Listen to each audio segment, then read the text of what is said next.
What quilter doesn't love beautiful fabrics with just the right mix of some accents and some low volumes, a perfect blend of fabrics for a new pattern?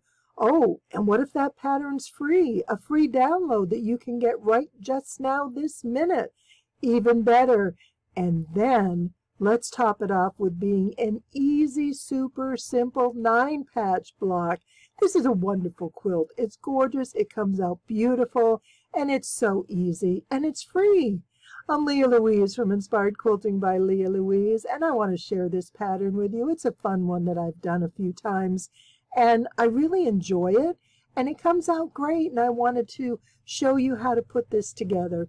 As I said, it's a simple 9-patch. Even better, it's out of charm squares. Whether you use your fat quarters to cut your charm squares or buy charm packs, this is it. You only need 2 charm packs. This takes 80 squares for the baby, baby quilt. The pattern with the 2 larger lap sizes is available as well. It's for sale, and it's actually in a course. It's a quick, simple download, the full pattern, all the instructions, plus a video with a few tips on how to put this quilt together, a little more than what I do in this tutorial.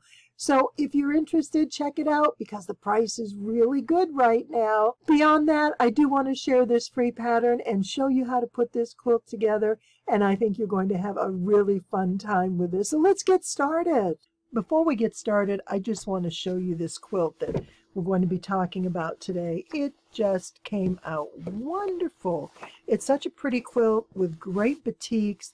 I love all these colors. They work so well together. We're going to do a very simple 9-patch block, but I just wanted you to see this finished. The backing is wonderful, and it's this bright batik right here. It's sort of a poppy seed pod, and I think it's great. And of course, look at the fun binding on here. But I just wanted you to see this so you have an idea of what we're going to do today. And these are fabrics from Etsy. I get them from Beyond the Reef. It's a line of fabrics that they design at Beyond the Reef, and I really love them. So I'll put that link below if this is something that you're interested in. My favorite, check out these butterflies. Oh my goodness, look at that with all those colors on the white. It just works beautifully.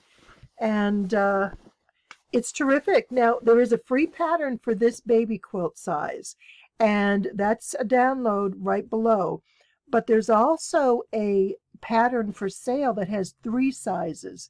It has 2 additional lap sizes, a medium and then a large.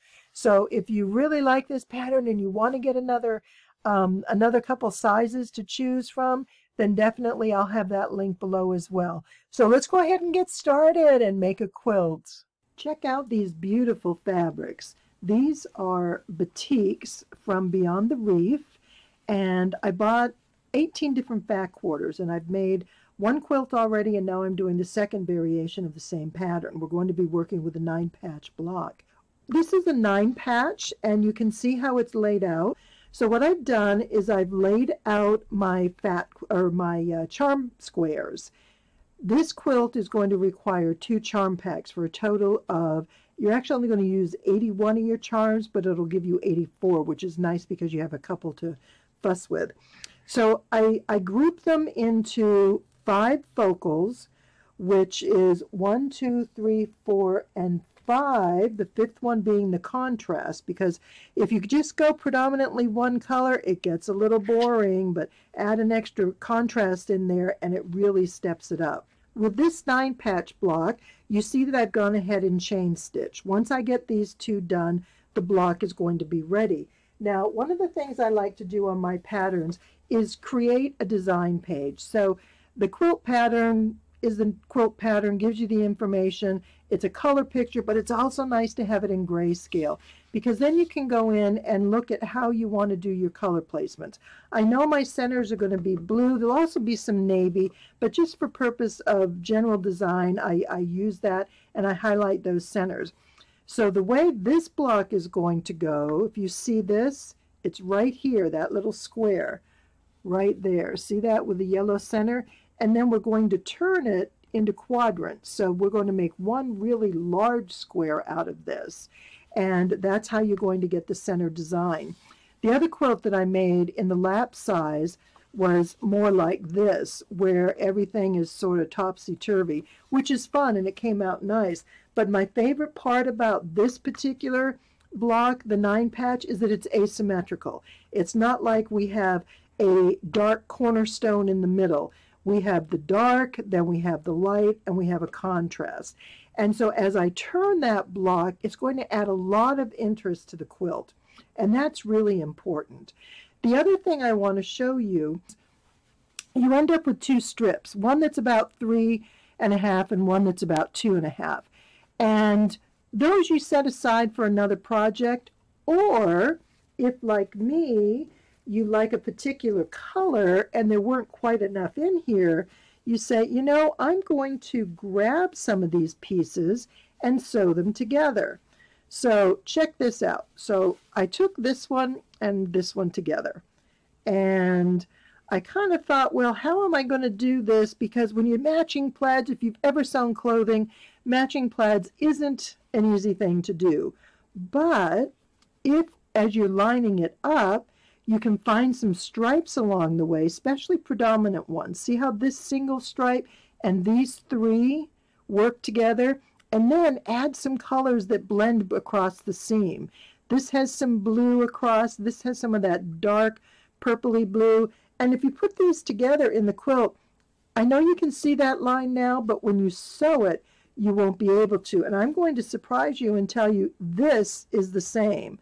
Look at that. You can't tell, but yet, yep, there's the seam. What I did is I took 2 of my pieces, a wide and a narrow. I cut it to 10 inches, sewed them together. I sew it to the narrower seam, or to the narrower width of fabric. That way you're not going to get a heavy piece down the middle. Do not put your seam smack dab in the middle unless you absolutely have to. Things in the middle get noticed. Things on the outer peripheral tend to blend in better. So that's the way I like to do it. So when you get these strips, don't just think you can't use them. You can make extra charms, and it's okay to have a seam in here. We're quilting. Quilting is about patchwork. It's about piecing, putting small things together to make them big and beautiful. And that's exactly where we're going here. So you see how I have it laid out? I'm going to go ahead and make the rest of these in exactly this same manner. These 9-patch blocks turned out wonderfully. They all have a great assortment of colors and prints and different graphics. I think this quilt is going to be wonderful. So the next step is going to be laying out these 9 patches. So because we have 9 blocks, it's going to be 3 blocks by 3. So that's going to be the next step, is laying this out into a design that we like. So in putting the quilt together, all the blocks went in the same direction. So you see I have my 3, right here is a 9-patch. Let's get this in the middle so we can see it. Right here is a 9-patch. I have my outer focal fabrics here, the 5 blues and or contrast pieces that are in there. I have my 3 low volume with the center block here, and it's just another one of these colors, and it is just a way to break it up and kind of create a little more interest by keeping some low volumes mixed in throughout the quilt. So it kind of gives our eyes a place to rest. I really like that when there's a lot of really bold colors going on. So with that being said, all 9 blocks are set pretty much in the same direction. Yep. Okay, this is, because I did another one. I did a larger one and I turned them. So I just want to make sure I have the right quilt here. So all of them have the block within the low volume on the lower side. So it's all about these blocks being in the same direction. And the reason I did that on the small quilt is because you can turn these and get some different patterns, but when you only have 3 blocks by 3 that's hard to say. When you only have 3 blocks by 3 blocks, it's hard to really get a pattern to become visible. You need more blocks than that. So for this, keeping everything in the same direction worked really well. Just chain pieced and went along. And what I want to show you is a quick and easy quilting method. I have an older machine, and the free motion quilting isn't as good as it used to be on the machine. I tend to be doing more with my walking foot, and a lot of times I'll just do straight lines, but because this is all full of squares, I thought doing a bit of a curve would be fun. And this is what's called an orange peel. So you do a long S, start at the top, you kind of just swish back and forth, come down here, and then go back the other direction. And then go on the horizontal, so you can go one direction, then the other. And it's an easy quilt pattern to do. And what I love about using the walking foot is it keeps the fabric, because it's an even feed walking foot, it keeps the fabric feeding evenly, and you're much less apt to have any problems with puckering or fabric bunching up on the underside on your backing. So I use it a lot, and it works really well for me. And I want to show you another trick. This was a baby quilt, so I always try and use bits and pieces of the batting that I have on hand. And I had a couple pieces that had been trimmed off another quilt, and what I did is put them together like this. So with the two pieces of batting side by side, I used it's probably like a darning stitch. It's a zigzag that has a continuous stitch instead of just back and forth. I want to get an up-close view. I think you can see that, where the stitching goes back and forth, and there's multiple stitches in each direction. It works great in holding your batting together, because you don't want to overlap your batting or you're going to get a ridge. It'll be too thick in that area. So what you want to do is butt them right up together and sew along that edge. And you know, every once in a while there'll be a little piece that misses, but I'm going to show you what I do about that situation. But see how nice that works? It lays really nice. So the trick then is to take this seam in your batting and line it up under a seam in your quilt, because you're going to generally quilt over most of your seam lines, or at least some portion of it. So by lining this seamed batting under a seam in the quilt, then I know I'm going to have extra reinforcement to hold it together, because the last thing you want is your batting to pull apart within the quilt.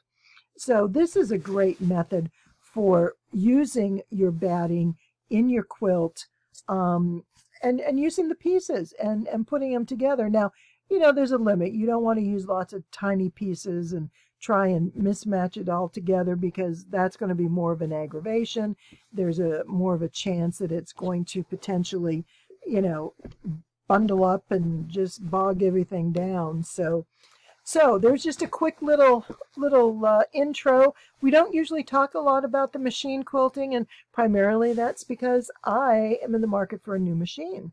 And once I can get that taken care of, then I'll be able to do more. But in the meantime, this is a great fix, especially on a small quilt. I think I didn't even spend 2 hours doing this, just going down this and back, and then doing in the opposite direction. And what I did on the back, so I used a light gray thread. When I use lighter fabrics, I tend to stick with a lighter thread, and gray is a great neutral. It blends in with colors very well. Now, I probably could have gone with a darker color on the backing. Don't you love this? I love this batik. It's so pretty. But I used the lighter gray, and the reason for that is there are a lot of white fabrics on the front. And if I'd have used a darker blue or even a darker gray, I worry about those threads pulling up into the front. You know how the tension, even though the tension is good, over time you wash this and some of those threads can pull a little bit. I didn't want to have to deal with that. So I just used the same color, and I'm okay with that. It works fine. We can see the quilting, and you can probably see this a little better. Right, let me see if I hold it up. And you can see how that quilting crisscrosses, and they go back and forth. And it's just a very effective way of quilting. So let me go ahead and get this finished. I want to show you the layouts, and we're going to have a quilt ready to go. And here's a picture of the finished baby quilt. It came out adorable.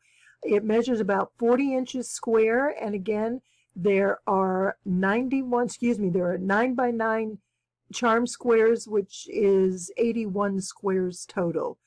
Here's the largest quilt in the pattern. It is 6 blocks by 5, and it actually measures 68 inches by 81, and that's a pretty good size quilt.